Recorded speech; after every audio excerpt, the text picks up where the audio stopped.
Hey y'all, Monk Joseph here with the Broken Buddha.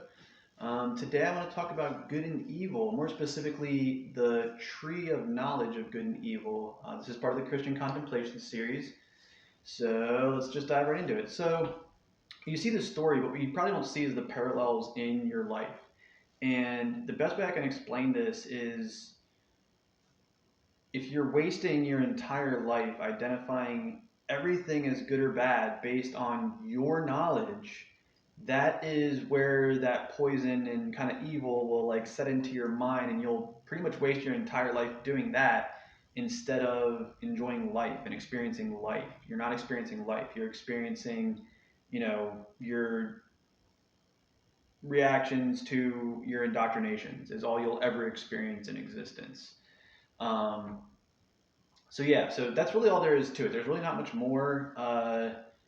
I see that after reading a section of my Yemenite Midrash where they were talking about that they were talking about this. They didn't talk about it like this, but this is what I got out of it. Is you have to choose every day. Are you going to worry about every right or wrong thing that everybody's doing, or are you going to choose life and focus on life?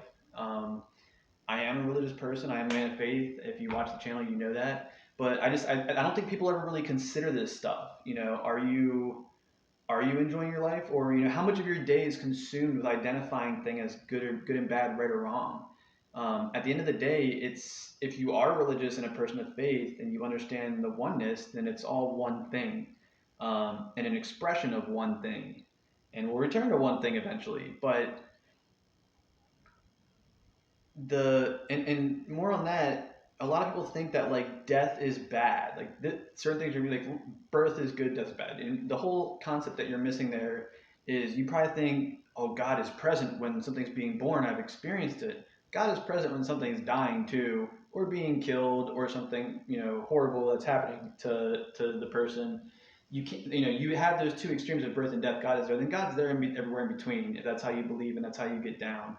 So to identify things and waste your life identifying everything you see as good or bad, or everything you experience as good or bad, is that that's that poison, man. That's that real evil poison. So pay attention to what you're thinking, what you're experiencing, and stay away from the tree of knowledge of good and evil. You don't need it. What you need is life.